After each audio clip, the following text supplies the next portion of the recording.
हरि ओम। व्यासाय भवनाशाय शेषाय गुणराशये हृद्याय शुद्धविद्याय मध्वाय च नमो नमः। नारायणाय परिपूर्णगुणार्णवाय विश्वोदय स्थितिलयो नियतिप्रदाय ज्ञानप्रदाय विबुधासुरसौख्यदुःखसत्कारणाय वितताय नमो नमस्ते। श्रीगुरुभ्यो नमः। हरि ओम। ಆಚಾರ್ಯರು ಪರಮಾತ್ಮನ ಸರ್ವೋತ್ತಮತ್ವವನ್ನು ಸಾರುವಂತಹ ಒಂದು ವಿಶಿಷ್ಟವಾದಂತಹ ಉಪಾಖ್ಯಾನ ಮಹಾಭಾರತದಲ್ಲಿ ಬರುವಂತದ್ದು ಧನ್ಯಾಶ್ಚರ್ಯೋಪಾಖ್ಯಾನ ಅಂತ. ಅದರ ಚಿಂತನೆಯನ್ನು ನಾವು ಮಾಡ್ತಾ ಬಂದಿದ್ದೇವೆ. ಪ್ರಾರಂಭದಲ್ಲಿ ನಾರದ ಋಷಿಗಳು ಗಂಗಾ ನದಿಗೆ ಹೋದಾಗ ಅಲ್ಲಿ ಒಬ್ಬ ಕೂರ್ಮ ಇರುತ್ತೆ, ದೊಡ್ಡ ಕೂರ್ಮ. ಅದನ್ನು ನೋಡಿದಾಗ ನೀನೇ ಧನ್ಯ, ನೀನೇ ಆಶ್ಚರ್ಯ, ಅರ್ಥಾತ್ ನೀನೇ ಸರ್ವೋತ್ತಮ, ನಿನಗಿಂತ ಉತ್ತಮ ಮತ್ತೊಬ್ಬ ಇಲ್ಲ ಅಂತ ಹೇಳಿದಾಗ ಆಮೆ ಹೇಳುತ್ತೆ ಗಂಗೆ ಶ್ರೇಷ್ಠ ಅಂತ. ಗಂಗೆ ಹೇಳ್ತಾಳೆ ವರುಣ ಶ್ರೇಷ್ಠ ಅಂತ. ವರುಣ ಹೇಳ್ತಾನೆ ಪಾರ್ವತಿ ದೇವಿ, ಪೃಥ್ವಿ ಅಂತ ಹೆಸರುಳ್ಳಂತಹ ಪಾರ್ವತಿ ದೇವಿ ಶ್ರೇಷ್ಠ ಅಂತ. ಪಾರ್ವತಿ ಹೇಳ್ತಾಳೆ ನಮ್ಮೆಲ್ಲರನ್ನು ಕೂಡ ರಕ್ಷಣೆ ಮಾಡುವಂತಹ ಪರ್ವತ ಅಂತ ಹೆಸರುಳ್ಳಂತಹ ಗರುಡ ಶೇಷ ರುದ್ರರು ಉತ್ತಮ ಅಂತ ಹೇಳ್ತಾರೆ. ಗರುಡ ಶೇಷ ರುದ್ರರ ಹತ್ತಿರ ಹೋದಾಗ ಅವರು ಹೇಳ್ತಾರೆ ನಮಗೆಲ್ಲರಿಗೂ ಜ್ಞಾನವನ್ನು ಕೊಡುವಂತಹ ಬ್ರಹ್ಮದೇವರು ಶ್ರೇಷ್ಠ ಅಂತ ಹೇಳ್ತಾರೆ.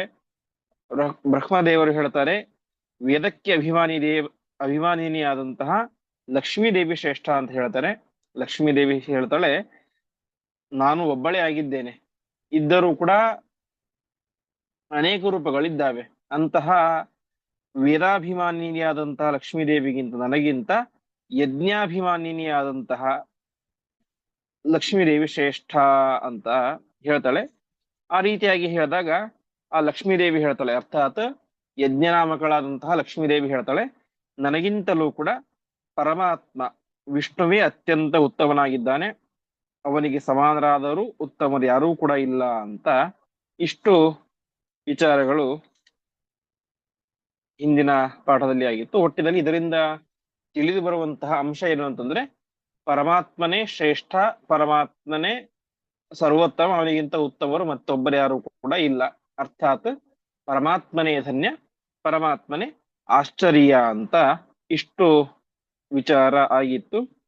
ಇಂದು ಆ 72ನೇ ಶ್ಲೋಕದಿಂದಾಗಿ ಪ್ರಾರಂಭ. ತಯೋಕ್ತೋಹಂ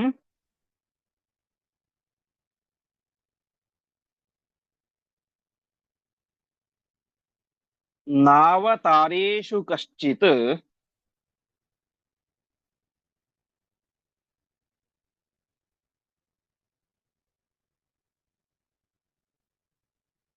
ವಿಶೇಷ ಇತ್ಯೇವ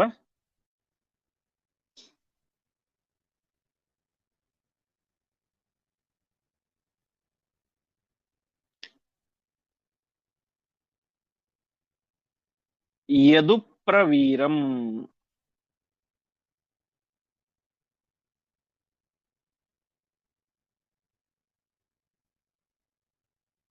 ಸರ್ವೋತ್ತಮೋಸಿ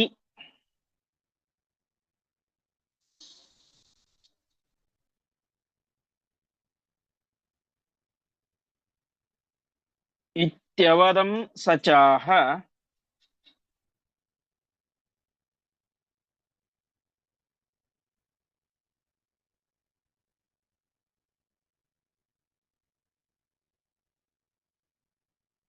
ನ ಕೇವಲಂ ಮೇ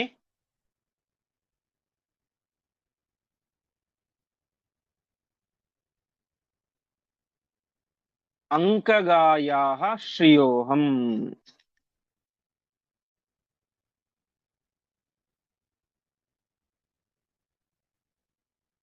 ಸದೋತ್ತಮಃ ಕಿಂತು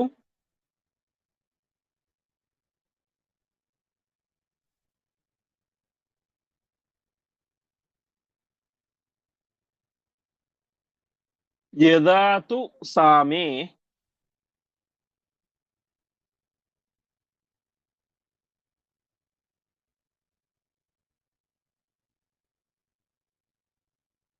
ವಾಮಾರ್ಧರೂಪ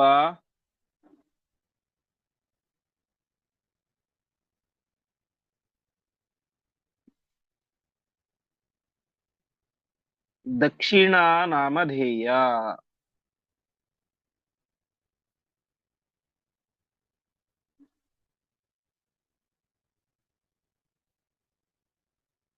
ಯಸ್ಮಾತ್ ತಸ್ಯಾಹ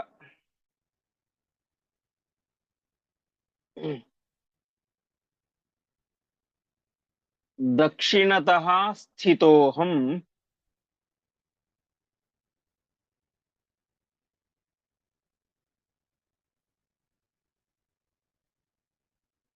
ತಸ್ಮಾನ್ ನಾಮ್ನಾ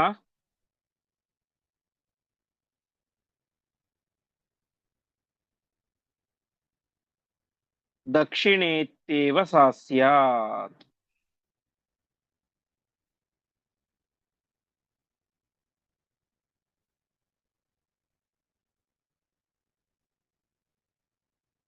ಪದಚ್ಛೇದ. ತಯಾ ಉಕ್ತಃ ಅಹಂ ನ ಅವತಾರೇಷು ಕಶ್ಚಿತ್ ವಿಶೇಷಃ ಇತಿ ಏವ ಯದುಪ್ರವೀರಂ ಸರ್ವೋತ್ತಮಃ ಅಸಿ ಇತಿ ಅವದಂ ಸಹ ಚ ಆಹ ನ ಕೇವಲಂ ಮೇ ಅಂಕಗಾಯಾಃ ಶ್ರಿಯಃ ಅಹಂ ಸದಾ ಉತ್ತಮಃ ಕಿಂ ತು ಯದಾ ತು ಸಾ ಮೇ ವಾಮಾರ್ಧರೂಪ ದಕ್ಷಿಣಾನಾಮಧೇಯ ಯಸ್ಮಾತ್ ತಸ್ಯಾಹ ದಕ್ಷಿಣತಃ ಸ್ಥಿತಃ ಅಹಂ ತಸ್ಮಾತ್ ನಾಮ್ನ ದಕ್ಷಿಣಾ ಇತಿ ಏವ ಸಾ ಸ್ಯಾತ್. ಮತ್ತೆ ನಾರದರು ಹೇಳ್ತಾ ಇದ್ದಾರೆ, ತಯಾ ಉಕ್ತಃ, ಆ ಯಜ್ಞ ಅಂತ ಹೆಸರಿರುವಂತಹ ಲಕ್ಷ್ಮೀದೇವಿ ಈ ರೀತಿಯಾಗಿ ಹೇಳಿದಾಗ ನನಗೆ ಅನಿಸಿದ್ದಿಷ್ಟು ಪರಮಾತ್ಮ ಶ್ರೇಷ್ಠ ಅಂತ. ಲಕ್ಷ್ಮೀದೇವಿನ ಹೇಳ್ತಾ ಇದ್ದಾಳೆ ಪರಮಾತ್ಮ ಶ್ರೇಷ್ಠ ಅಂತ. ಸರಿ, ಈಗ ನಾನು ಯಾರ ಹತ್ರ ಹೋಗ್ಬೇಕು? ಪರಮಾತ್ಮನ ಹತ್ರ ಹೋಗ್ಬೇಕು, ಅರ್ಥಾತ್ ಮೂಲ ರೂಪಿಯಾದಂತಹ ಪರಮಾತ್ಮ ಹತ್ರ ಹೋಗ್ಬೇಕು. ಆದರೆ ನನಗೆ ಹೀಗೆ ಅನಿಸಿತು, ಪರಮಾತ್ಮನ ಅವತಾರೇಶು ಕಶ್ಚಿತ್ ವಿಶೇಷ ನ, ಪರಮಾತ್ಮನ ಯಾವುದೇ ಅವತಾರಗಳಲ್ಲೂ ಕೂಡ ಮೂಲ ರೂಪಕ್ಕಾಗಲಿ ಅವನ ಅವತಾರ ರೂಪಕ್ಕಾಗಲಿ ಭೇದ ಅನ್ನೋದಿಲ್ಲ. ಪರಮಾತ್ಮ ಅವತಾರ ರೂಪ ಅಂತಂದ್ರೆ ಯಾವುದೇ ರೂಪ ಆಗಲಿ, ನಮ್ಮೊಳಗಡೆ ಇರುವಂತಹ ಬಿಂಬ ರೂಪ ಆಗಲಿ, ಜಡವಾದಂತಹ ಪದಾರ್ಥಗಳಲ್ಲಿರುವಂತಹ ಬಿಂಬ ಪರಮಾತ್ಮ ರೂಪ ಆಗಲಿ, ಒಟ್ಟಿನಲ್ಲಿ ಪರಮಾತ್ಮನ ಮೂಲ ರೂಪಕ್ಕಾಗಲಿ ಅವತಾರ ರೂಪಕ್ಕಾಗಲಿ ಅಥವಾ ಬೇರೆ ರೂಪಕ್ಕಾಗಲಿ ಯಾವುದೇ ರೀತಿಯಾದಂತಹ ವಿಶೇಷ ಇಲ್ಲ, ಭೇದ ಅನ್ನೋದಿಲ್ಲ. ಪರಮಾತ್ಮನ ಅವತಾರ ರೂಪ ಬೇರೆ, ಅದಕ್ಕಿರುವಂತಹ ಸಾಮರ್ಥ್ಯಗಳೇ ಬೇರೆ. ಮೂಲ ರೂಪದಲ್ಲಿ ಬಲ ಜ್ಞಾನ ಜಾಸ್ತಿ, ಅವತಾರ ರೂಪದಲ್ಲಿ ಕಡಿಮೆ, ಹಾಗೆ ಅಂತ ಯಾವ ವ್ಯತ್ಯಾಸವೂ ಕೂಡ ಇಲ್ಲ. ಇದನ್ನು ಬಲ್ಲಂತಹ ನಾರದರೇನ್ ಮಾಡಿದ್ರು, ನೇರವಾಗಿ ಯದುಪ್ರವೀರಂ, ಯಾದವೋತ್ತಮನಾದಂತಹ ಕೃಷ್ಣನ ಹತ್ರ ಬಂದ್ರು. ಕೃಷ್ಣನ ಹತ್ರ ಬಂದು ಪರಮಾತ್ಮನ ಹತ್ರ ಹೇಳ್ತಾರೆ, ಪರಮಾತ್ಮ ಸರ್ವೋತ್ತಮ ಅಸಿ, ಪರಮಾತ್ಮ ನೀನೇ ಸರ್ವೋತ್ತಮನಾಗಿದ್ದೀಯ, ನೀನೇ ಧನ್ಯ, ನೀನೇ ಆಶ್ಚರ್ಯ ಅಂತ ನಾರದರು ಬಂದು ಪರಮಾತ್ಮನ ಹತ್ತಿರ ಹೇಳಿದ್ರು ಅಂತ ಅವರೇ ಹೇಳ್ತಾ ಇದ್ದಾರೆ. ನಾನು ಹೀಗೆ ಕೃಷ್ಣನ ಹತ್ತಿರ ಬಂದು ಪರಮಾತ್ಮ ನೀನೇ ಸರ್ವೋತ್ತಮ ಅಂತ ಹೇಳಿದೆ. ಆವಾಗ ಪರಮಾತ್ಮ ಹೇಳಿದ, ಬರೀ ದಕ್ಷಿಣ ಅಭಿಸ್ಸಾಕಂ ಅಂತ ಪರಮಾತ್ಮ ಹೇಳಿದ್ದು. ಅದನ್ನು ಹೇಳ್ತಾ ಇದ್ದಾರೆ, ನ ಕೇವಲಂ ಮೇ ಅಂಕಗಾಯ ಶ್ರಿಯೋಹಂ ಅಂತ. ಅಂದ್ರೆ ಅವು ಇಲ್ಲಿ ಒಂದು ವಿಶಿಷ್ಟ ತತ್ವವನ್ನು ಹೇಳ್ತಾ ಇದ್ದಾರೆ. ಅಂತಂದ್ರೆ ಪರಮಾತ್ಮ ಹೇಳ್ತಾನೆ, ನ ಕೇವಲಂ ಮೇ ಅಂಕಗಾಯ ಶ್ರಿಯೋಹಂ. ಅಂಕ ಅಂದ್ರೆ ತೊಡೆ. ಕೇವಲ ಲಕ್ಷ್ಮೀದೇವಿ ನನ್ನ ತೊಡೆಯ ಮೇಲೆ ಇದ್ದಾಗ ಮಾತ್ರ ನಾನು ಸರ್ವೋತ್ತಮ ಅಲ್ಲ. ನ ಕೇವಲಮ್ಮೆ ಅಂಕಗಾಯ ಶ್ರಿಯೋಹಂ. ಲಕ್ಷ್ಮೀದೇವಿ ಶ್ರೀದೇವಿ ನನ್ನ ತೊಡೆಯ ಮೇಲೆ ಇದ್ದಾಗ ಮಾತ್ರ ನಾನು ಸರ್ವೋತ್ತಮ ಅಲ್ಲ, ಕಿಂತು ಯಾವಾಗ ಮೇ ವಾಮಾರ್ಧ ರೂಪ ದಕ್ಷಿಣ ನಾಮಧೇಯ ಅಂತ. ಅಂದ್ರೆ ನಾವು ಪ್ರಸಿದ್ಧವಾಗಿ ಜಗತ್ತಿನಲ್ಲಿ ಪ್ರಸಿದ್ಧವಾಗಿರೋದು ರೂಪ ಅಂದ್ರೆ ಅರ್ಧನಾರೀಶ್ವರ ರೂಪ ಅಂದ್ರೆ ಅದು ಪಾರ್ವತಿ ಮತ್ತು ಪರಮೇಶ್ವರದ್ದು. ಆದರೆ ಲಕ್ಷ್ಮೀನಾರಾಯಣರಿಗೂ ಕೂಡ ಏನಾಗಿದೆ, ಅಂತಹ ನರನಾರೀಶ್ವರ ರೂಪ, ಅರ್ಧನಾರಿ ನರ ರೂಪ ಎಂಬುದು ಅವರಿಗಿದೆ. ಅದಕ್ಕೆ ಪರಮಾತ್ಮ ಹೇಳ್ತಾ ಇದ್ದಾನೆ, ಕೇವಲ ಲಕ್ಷ್ಮೀದೇವಿ ನನ್ನಿಂದ ಬೇರೆಯಾಗಿ ಆ ತೊಡೆಯ ಮೇಲೆ ಕೂತ್ಕೊಂಡಾಗ ಮಾತ್ರ ನಾನು ಸರ್ವೋತ್ತಮ ಅಂತ ಅರ್ಥ ಅಲ್ಲ. ಆ ಲಕ್ಷ್ಮೀದೇವಿ ನನ್ನೊಂದಿಗೆ ಸೇರಿಕೊಂಡು ನನ್ನ ಅರ್ಧ ರೂಪದೊಂದೇ ಇದ್ದಾಗಲೂ ಕೂಡ, ವಾಮಾರ್ಧ ರೂಪ, ವಾಮ ಅಂದ್ರೆ ಎಡಭಾಗ, ಎಡಭಾಗದಲ್ಲಿ ಅವಳು ಇರ್ತಾಳೆ, ನಾನು ಬಲಭಾಗದಲ್ಲಿ ಇರ್ತೇನೆ. ಅರ್ಥಾತ್ ಪರಮಾತ್ಮನ ಒಂದು ರೂಪ, ಅದರಲ್ಲಿ ಅರ್ಧ ರೂಪ ಲಕ್ಷ್ಮೀ ದೇವಿಯದ್ದು ಸ್ತ್ರೀ ರೂಪ, ಇನ್ನರ್ಧ ರೂಪ ಪರಮಾತ್ಮನದ್ದು ಪುರುಷ ರೂಪ. ಹೀಗೆ ವಾಮಾರ್ಧ ರೂಪ ದಕ್ಷಿಣ ನಾಮಧೇಯ, ನನ್ನ ಎಡಭಾಗದಲ್ಲಿ ಒಂದು ರೂಪದಿಂದ ಇದ್ದುಕೊಂಡು, ಅರ್ಧ ರೂಪದಿಂದ ಇದ್ದುಕೊಂಡು ಅವಳಿಗೆ ಆವಾಗ ದಕ್ಷಿಣ ಅಂತ ಹೆಸರಾಗಿರುತ್ತೆ. ಯಾಕೆ? ನಾನು ಅವಳ ದಕ್ಷಿಣ ಭಾಗದಲ್ಲಿ ಇದ್ದೇನೆ, ಹಾಗಾಗಿ ಅವಳಿಗೆ ದಕ್ಷಿಣ ಅಂತ ಹೆಸರು ಅಂತ. ಅರ್ಥಾತ್ ಎಡಭಾಗದಲ್ಲಿ ಲಕ್ಷ್ಮಿ ಇದ್ದಾಳೆ, ಬಲಭಾಗದಲ್ಲಿ ನಾನಿದ್ದೇನೆ, ಆವಾಗ ಅವಳಿಗೆ ದಕ್ಷಿಣ ಅಂತ ಹೆಸರಿರುತ್ತೆ. ಯಸ್ಮಾತ್ ತಸ್ಯಾಹ ದಕ್ಷಿಣದ ಸ್ಥಿತೋಹಂ, ನಾನು ಅವಳ ದಕ್ಷಿಣ ಭಾಗದಲ್ಲಿ ಇದ್ದೇನೆ, ಹಾಗಾಗಿ ಅವಳಿಗೆ ದಕ್ಷಿಣ ಅಂತ ಹೆಸರು ಅಂತ. ಒಟ್ಟು ಈ ಎರಡು ಶ್ಲೋಕಗಳ ತಾತ್ಪರ್ಯ ಏನು ಅಂತಂದ್ರೆ, ಪರಮಾತ್ಮ ಹೇಳ್ತಾ ಇದ್ದಾನೆ, ನನ್ನ ತೊಡೆಯ ಮೇಲೆ ಲಕ್ಷ್ಮೀದೇವಿ ಪ್ರತ್ಯೇಕವಾಗಿ ಕುಳಿತುಕೊಂಡಾಗ ಮಾತ್ರ ನಾನು ಸರ್ವೋತ್ತಮ ಅಲ್ಲ, ಹೊರತು ಲಕ್ಷ್ಮೀದೇವಿ ನನ್ನೊಂದಿಗೆ ಸೇರಿಕೊಂಡು ನನ್ನ ಅರ್ಧ ದೇಹದಿಂದಾಗಿ ಕೂಡಿಕೊಂಡು ಇದ್ದಾಗಲೂ ಕೂಡ ನಾನೇ ಸರ್ವೋತ್ತಮ ಅಂತ. ಅಂದ್ರೆ ಪರಮಾತ್ಮ ಪ್ರತ್ಯೇಕವಾಗಿದ್ದಾನೆ, ತೊಡೆ ಮೇಲೆ ಲಕ್ಷ್ಮೀದೇವಿ ಇದ್ದಾಳೆ, ಹಾಗಾಗಿ ಪರಮಾತ್ಮ ಸರ್ವೋತ್ತಮ. ಅದೇ ಲಕ್ಷ್ಮೀದೇವಿ ಅರ್ಧ ರೂಪ ಪರಮಾತ್ಮನ ಅರ್ಧ ರೂಪದಿಂದಾಗಿ ಸೇರಿಕೊಂಡಾಗ ಪರಮಾತ್ಮ ಲಕ್ಷ್ಮೀದೇವಿ ಇಬ್ಬರು ಈಕ್ವಲ್ ಅಂತ ಕೆಲವರಿಗೆ ಭಾವನೆ ಬರಬಹುದು. ಅದಕ್ಕೆ ಪರಮಾತ್ಮ ಹೇಳ್ತಾ ಇದ್ದಾನೆ, ಬರೀ ತೊಡೆಯ ಮೇಲೆ ಕೂತ್ಕೊಂಡಾಗ ಮಾತ್ರ ನಾನು ಸರ್ವೋತ್ತಮ ಅಲ್ಲ, ಅದೇ ಲಕ್ಷ್ಮೀದೇವಿ ನನ್ನ ದೇಹದ ಅರ್ಧ ಭಾಗದೊಂದಿಗೆ ತನ್ನ ಅರ್ಧ ಭಾಗವನ್ನ ಸೇರಿಸಿ ದಕ್ಷಿಣಾದೇವಿ ಅಂತ ಪ್ರಸಿದ್ಧವಾದಾಗಲೂ ಕೂಡ ನಾನು ಸರ್ವೋತ್ತಮನೇ ಆಗಿದ್ದೇನೆ. ಅರ್ಥಾತ್ ಅವಾಗಲೂ ಕೂಡ ಅವಳು ಸರ್ವೋತ್ತಮಳು ಅಲ್ಲ, ನನಗೆ ಸಮಾನಳು ಅಲ್ಲ ಅನ್ನೋದನ್ನ ತೋರಿಸಲಿಕ್ಕೋಸ್ಕರ ಪರಮಾತ್ಮ ಹೇಳಿದ್ದು ದಕ್ಷಿಣಾಭಿಸ್ಸಾಕಂ ಅಂತ. ಹಾಗಾಗಿ ಪರಮಾತ್ಮ ದಕ್ಷಿಣೆಯ ಜೊತೆಗೆ ನಾನು ಸರ್ವೋತ್ತಮ ಅಂತ ಹೇಳಿದ. ಇದರ ಔಚಿತ್ಯ ಏನು ಅಂತಂದ್ರೆ ಇದು, ಇದರ ಅಂತರಂಗದ ಅರ್ಥ ಇದು. ಕೇವಲ ಲಕ್ಷ್ಮೀದೇವಿ ತೊಡೆ ಮೇಲೆ ಕೂತ್ಕೊಂಡಾಗ ಮಾತ್ರ ನಾನು ಸರ್ವೋತ್ತಮ ಅಲ್ಲ, ಆ ಲಕ್ಷ್ಮೀದೇವಿ ನನ್ನೊಂದಿಗೆ ಸೇರಿಕೊಂಡಾಗಲೂ ಕೂಡ ಅವಳು ನನಗೆ ಸಮಾನಳಾಗುವುದಿಲ್ಲ, ಆವಾಗಲೂ ನಾನೇ ಸರ್ವೋತ್ತಮನಾಗಿರ್ತೇನೆ ಅನ್ನೋದನ್ನ ತೋರಿಸಲಿಕ್ಕೋಸ್ಕರ ನಾರದರು ಬಂದು ತ್ವಂ ಧನ್ಯ ತ್ವಂ ಆಶ್ಚರ್ಯ ಅಂತ ಪರಮಾತ್ಮನಿಗೆ ಕೃಷ್ಣನಿಗೆ ಹೇಳಿದರೆ, ಪರಮಾತ್ಮ ಹೇಳಿದ ದಕ್ಷಿಣಾಭಿಸ್ಸಾಕಂ ಅಂತ ಹೇಳಿದ. ಅದರ ಒಟ್ಟು ತಾತ್ಪರ್ಯ ಇಷ್ಟು. ಪರಮಾತ್ಮನೊಟ್ಟಿಗೇನೆ ಲಕ್ಷ್ಮೀದೇವಿ ಅವನ ಎಡಭಾಗದಲ್ಲಿ ಇದ್ದುಕೊಂಡು ಅರ್ಧ ನಾರಿ ನರ ರೂಪದಿಂದಾಗಿ ಇದ್ದಾಗಲೂ ಕೂಡ, ಆವಾಗಲೂ ಕೂಡ ಪರಮಾತ್ಮನೇ ಸರ್ವೋತ್ತಮನಾಗಿದ್ದಾನೆ. ಪರಮಾತ್ಮನ ಜೊತೆಗೆ ಸೇರಿಕೊಂಡಲು ಅಂದ ತಕ್ಷಣ ಲಕ್ಷ್ಮೀದೇವಿಯೇನು ಪರಮಾತ್ಮನಿಗೆ ಸಮಾನಳು ಆಗುವುದಿಲ್ಲ, ಉತ್ತಮಳಂತೂ ಆಗೋದೇ ಇಲ್ಲ ಎಂಬುದಾಗಿ ಈ ಒಂದು ದಕ್ಷಿಣಾಭಿ ಸಾಕಂ ಎನ್ನುವುದರ ಅಂತರಂಗ. ಮುಂದೆ ಸಾ ದಕ್ಷಿಣಾ ಮಾನಿನಿ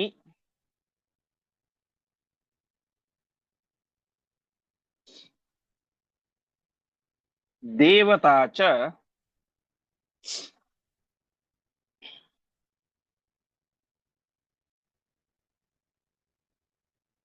ಸಾ ಚ ಸ್ಥಿತ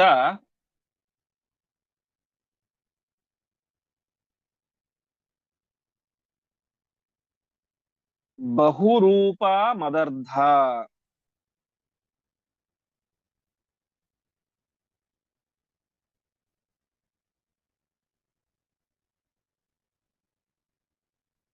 ವಾಮಾರ್ಧೋ ಮೇ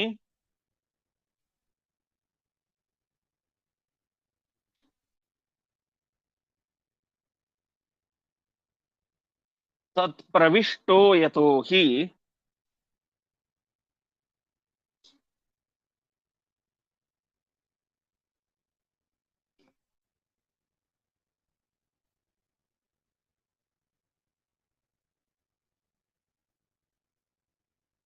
ತಥೋಹಂ ಸ್ಯಾಂ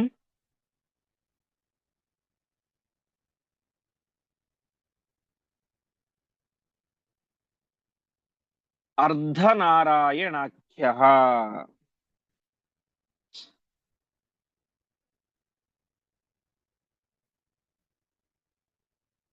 ತದಾಪ್ಯಸ್ಯಾಹ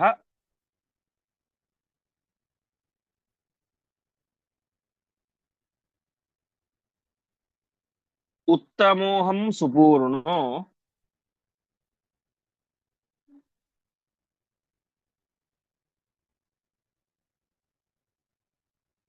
ನ ಮಾದೃಶಃ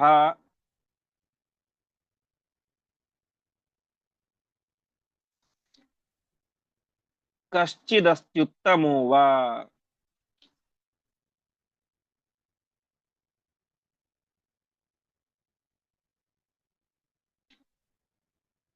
ಇತ್ತೇವಾವಾದೀತ್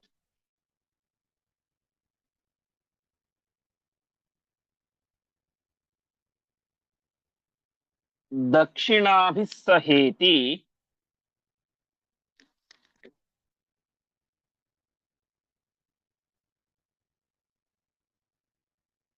ಸರ್ವೋತ್ತಮತ್ವಂ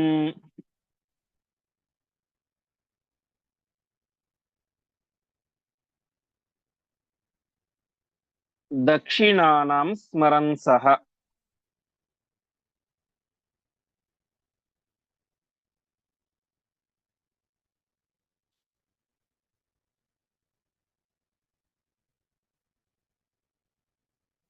ಪದಚ್ಛೇದ. ಸಾ ದಕ್ಷಿಣಾ ಮಾನಿನಿ ದೇವತಾ ಚ ಸಾ ಚ ಸ್ಥಿತಾ ಬಹುರೂಪ ಮದರ್ಧ ವಾಮಾರ್ಧಃ ಮೇ ತತ್ ಪ್ರವಿಷ್ಟಃ ಯತಃ ಹಿ ತತಃ ಅಹಂ ಸ್ಯಾಂ ಅರ್ಧನಾರಾಯಣಾಖ್ಯಃ. ತದಾ ಅಪಿ ಅಸ್ಯಾಹ ಉತ್ತಮಃ ಅಹಂ ಸುಪೂರ್ಣಃ ನ ಮಾದೃಶಃ ಕಶ್ಚಿತ್ ಅಸ್ತಿ ಉತ್ತಮಃ ವ ಇತಿ ಏವ ಅವಾದೀತ್ ದಕ್ಷಿಣಾಭಿಃ ಸಹ ಇತಿ ಸರ್ವೋತ್ತಮತ್ವಂ ದಕ್ಷಿಣಾನಾಂ ಸ್ಮರನ್ ಸಹ.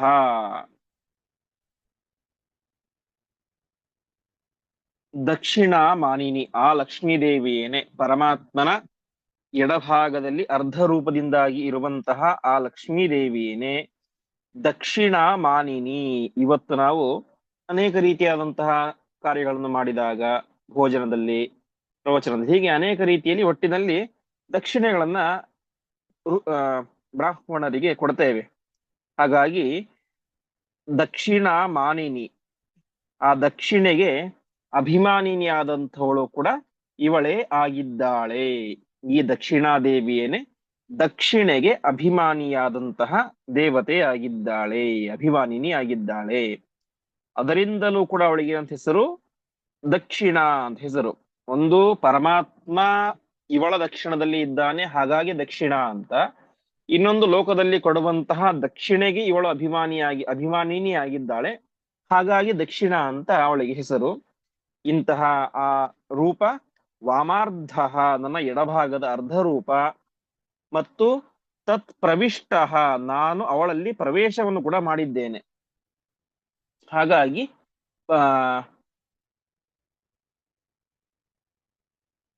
ಅವಳಿಗೆ ದಕ್ಷಿಣ ಅಂತ ಹೆಸರು ಅಂತ. ಅದರಿಂದ ನನಗೇನು ಹೆಸರು? ನಾನು ಅರ್ಧನಾರಾಯಣಾಖ್ಯ, ನನಗೆ ಅರ್ಧನಾರಾಯಣ ಅಂತ ಹೆಸರು. ಅಂದ್ರೆ ಅಲ್ಲಿ ಅರ್ಧ ಮಾತ್ರ ಪರಮಾತ್ಮನ ರೂಪ ಇರುತ್ತೆ, ಇನ್ನೊಂದು ಅರ್ಧ ರೂಪ ದಕ್ಷಿಣೆಯ ರೂಪ ಇರುತ್ತೆ. ಹಾಗಾಗಿ ನನಗೆ ಅರ್ಧನಾರಾಯಣ ಅಂತ ಹೆಸರು ಅಂತ ಆ ಪರಮಾತ್ಮ ಈ ರೀತಿಯಾಗಿ ಹೇಳ್ತಾ ಇದ್ದಾನೆ.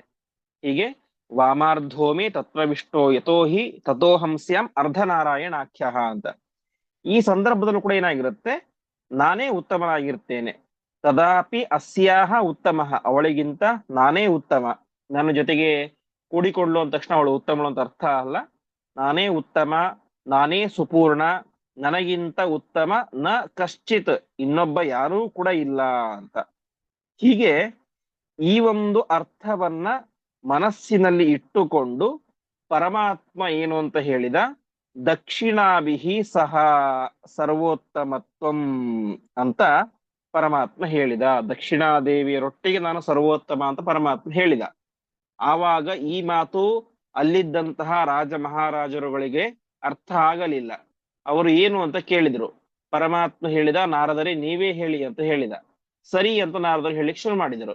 ಹೀಗೆ ನಾರದರು ಧನ್ಯ ಯಾರು, ಆಶ್ಚರ್ಯ ಯಾರು, ದಕ್ಷಿಣಾಭಿಸ್ಸಾಕಂ ಅಂದ್ರೆ ಏನು ಅಂತ ವಿಸ್ತಾರವಾಗಿ ಅಲ್ಲಿ ಇದ್ದಂತಹ ರಾಜ ಮಹಾರಾಜರುಗಳಿಗೆ ಈ ಒಂದು ವಿಚಾರವನ್ನ ತಿಳಿಸ್ತಾ ಇದ್ದಾರೆ. ಈ ಒಂದು ವಿಚಾರದ ಮೂಲಕ ಪರಮಾತ್ಮನ ಸರ್ವೋತ್ತಮತ್ವವನ್ನು ಕೂಡ, ಕೃಷ್ಣನ ಸರ್ವೋತ್ತಮತ್ವವನ್ನು ಕೂಡ ಅಲ್ಲಿ ರಾಜರ ಮುಂದೆ ನಾರದರು ಪ್ರಸ್ತುತ ಪಡಿಸಿದರು ಅಂತ ಒಟ್ಟು ದೀರ್ಘವಾದಂತಹ ಈ ವಿಚಾರವನ್ನ ಆಚಾರ್ಯರು ನಮಗೆ, ವಾಸ್ತವಿಕ ಮಹಾಭಾರತದಲ್ಲಿ ಅತ್ಯಂತ ದೀರ್ಘವಾಗಿ ಬರುತ್ತೆ ಈ ವಿಚಾರ. ಆಚಾರ್ಯರು ಇದನ್ನು ನಮಗೆ ಸಂಕ್ಷಿಪ್ತವಾಗಿ ಸಂಗ್ರಹ ಮಾಡಿ ತಿಳಿಸ್ತಾ ಇದ್ದಾರೆ. ಈ ವಿಚಾರ ನಮಗೆ ಭಾಗವತದಲ್ಲೂ ಬರುತ್ತೆ. ಭಾಗವತದ 11ನೇ ಸ್ಕಂದದಲ್ಲಿ ಎಲ್ಲಿ ಆಚಾರ್ಯರು ನಿರ್ಣಯವನ್ನು ಕೊಡಬೇಕಾದ್ರೆ ಯಜ್ಞಾಖ್ಯ ಶೈವ ವಿಷ್ಣುಸ್ತು ಪೂರಃ ಸ್ಥೂಲಭಾಷಿತ ಅಂತ, ಅಂದ್ರೆ ಅಲ್ಲಿ ವೇದಾಭಿಮಾನಿನಿಯಾದಂತಹ ಲಕ್ಷ್ಮೀ ದೇವಿಯ ರೂಪ ಸ್ವಲ್ಪ ದೂರ ಇರುತ್ತೆ ಅಂತೆ. ಆದರೆ ಈ ದಕ್ಷಿಣಗೆ ಅಭಿಮಾನಿಯಾದಂತಹ ರೂಪ ಅದು ಪರಮಾತ್ಮನ ಹಿಂದೆ ಹೇಳಿದಂತೆ ಅರ್ಧ ರೂಪದಲ್ಲಿ ಸೇರ್ಕೊಂಡು ಬಿಟ್ಟಿರುತ್ತೆ. ಮತ್ತು ಯಜ್ಞಕ್ಕೆ ಅಭಿಮಾನಿನಿಯಾದಂತಹ ರೂಪ ಅದು ತೊಡೆಯಲ್ಲೇ ಇರುತ್ತೆ ಅಂತ. ಹೀಗೆ ಅನೇಕ ವಿಚಾರಗಳನ್ನ ಅಲ್ಲಿ ತಿಳಿಸ್ತಾರೆ. ಆಮೇಲೆ ಐತರೇಯ ಉಪನಿಷತ್ ಭಾಷ್ಯದಲ್ಲೂ ಕೂಡ ಈ ವಿಚಾರ ಬರುತ್ತೆ. ಹೀಗೆ ಅತ್ಯಂತ ಪ್ರಸಿದ್ಧವಾದಂತಹ ಉಪನಿಷತ್ತುಗಳಲ್ಲಿ, ಭಾಗವತದಲ್ಲಿ ಪ್ರಸಿದ್ಧವಾದಂತಹ ವಿಚಾರ ಇದು. ಇಂತಹ ಪರಮಾತ್ಮನ ರೂಪದ ಬಗ್ಗೆ ಆಚಾರ್ಯರು ನಮಗೆ ತಿಳಿಸಿಕೊಡ್ತಾ ಇದ್ದಾರೆ. ಮುಂದೆ 76ನೇ ಶ್ಲೋಕ. ತಾಭಿಶ್ಚೈತಾಭಿಃ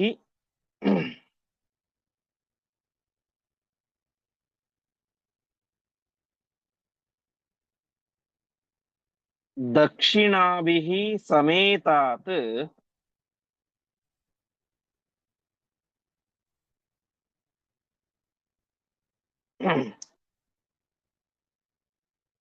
ವರಿಷ್ಠೋಹಂ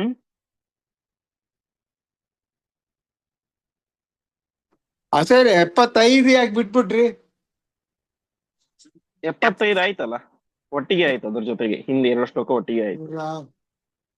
ತದಾಪ್ಯಸ್ಯ ಉತ್ತಮಃ ಸುಪೂರ್ಣೋ ಆಗಿದೆ ಆಗಿದೆ. ಮಾದೃಶ ಕಶ್ಚಿತ್ ಉತ್ತಮೋ ಇತ್ಯವ ಇಲ್ಲ ದಕ್ಷಿಣಾಭಿಃ ಸಹೇತಿ. ಆಗಿದೆ. 4 ಶ್ಲೋಕದಲ್ಲಿ 2 ಶ್ಲೋಕ ಒಟ್ಟಿಗೆ ಹೇಳಿದ್ದೀನಿ. ಸುಪೂರ್ಣೋ ಅದೇ ಮಾದೃಶ ಕಶ್ಚಿತ್ ಅದೇ ಉತ್ತಮೋಹಂ ಸುಪೂರ್ಣೋ ಆಗಿದೆ ಆಗಿದೆ. ಹೌದಾ? ಆಗಿದೆ. ಸರಿ.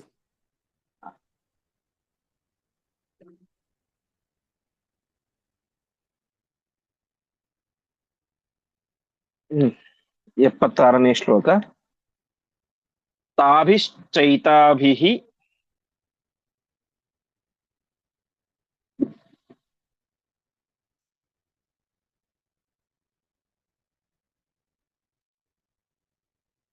ದಕ್ಷಿಣಾಭಿಃ ಸಮೇತಾತ್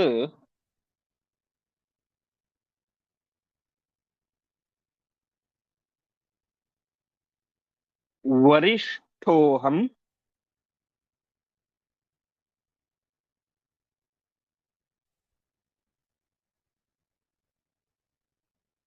ಜಗತಃ ಸರ್ವದೈವ.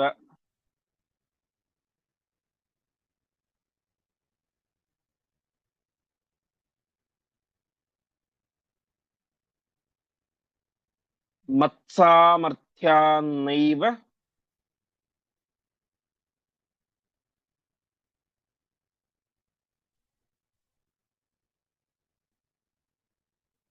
ಚಾನಂತ ಭಾಗೋ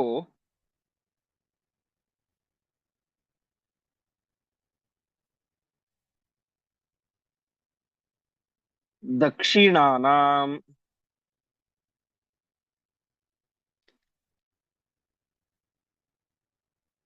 ವಿದ್ಯತೆ ನಾರದೇತಿ.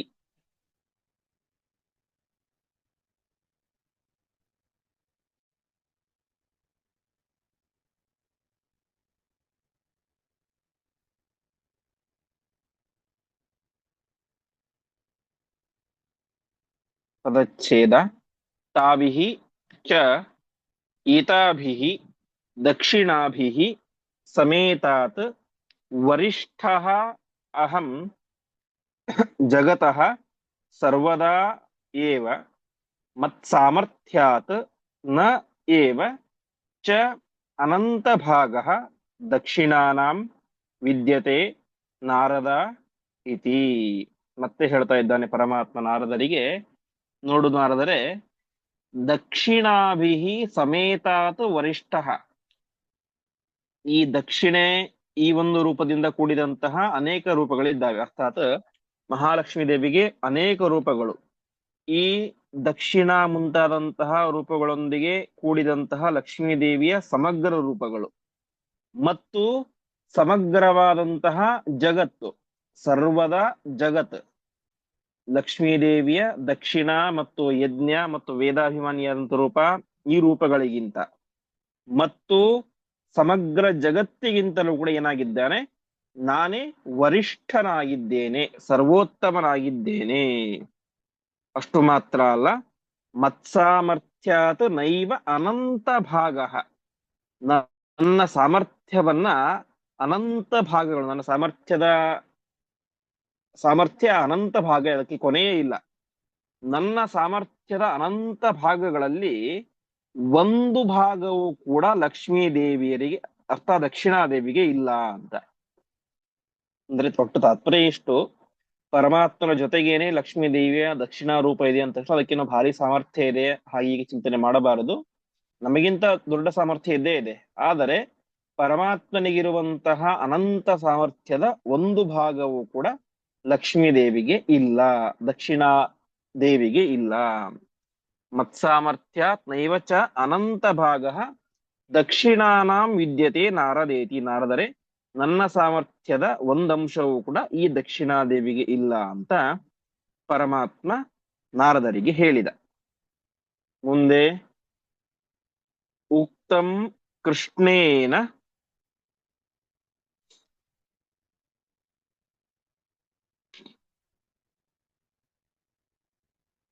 ಅಪ್ರತಿಮೇನ ಭೂಪಾಃ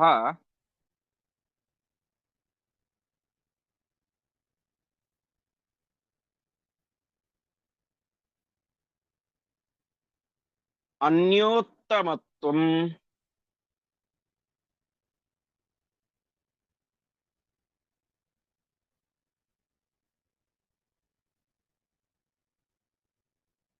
ದಕ್ಷಿಣಾನಾಂ ಚ ಶಶ್ವತ್.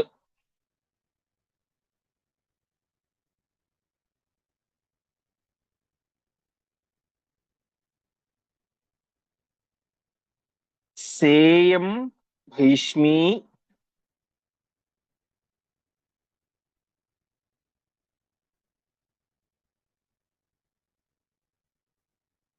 ದಕ್ಷಿಣಾ ಕೇಶವೋಯಂ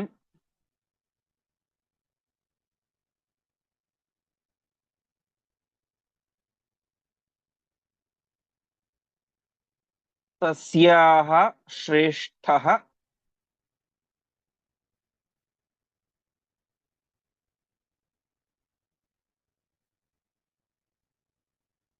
ಪಶ್ಯತ ರಾಜಸಂಘಾಃ.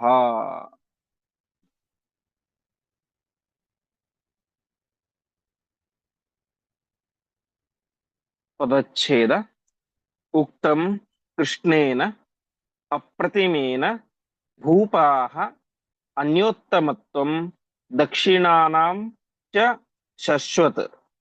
ಸಾ ಇಯಂ ಭೈಷ್ಮಿ ದಕ್ಷಿಣಾ ಕೇಶವಃ ಅಯಂ ತಸ್ಯಾಹ ಶ್ರೇಷ್ಠಃ ಪಶ್ಯತ ರಾಜಸಂಘಾಃ.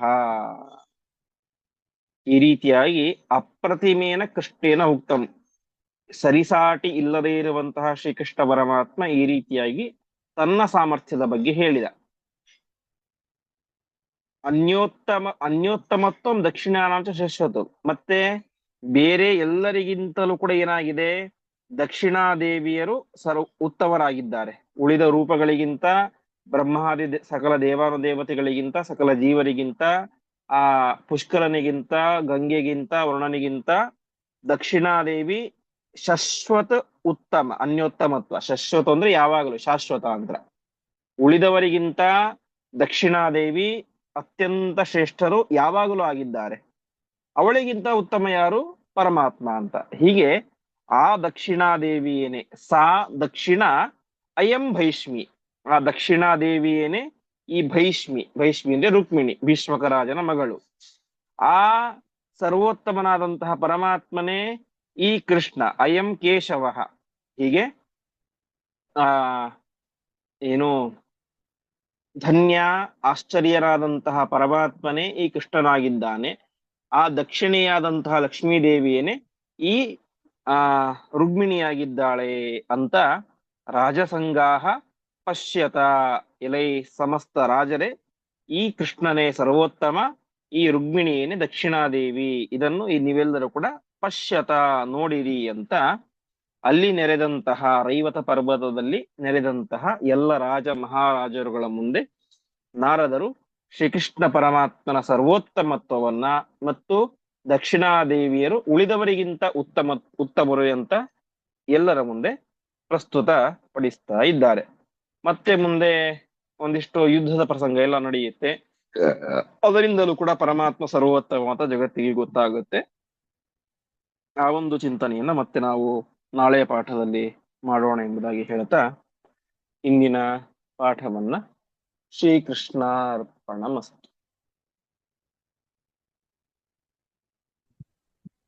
ನಮಸ್ಕಾರ ಆಚಾರ್ಯ. ಆಚಾರ್ಯ, ಇದು ನೀವು ಒಂದ್ ಕಡೆ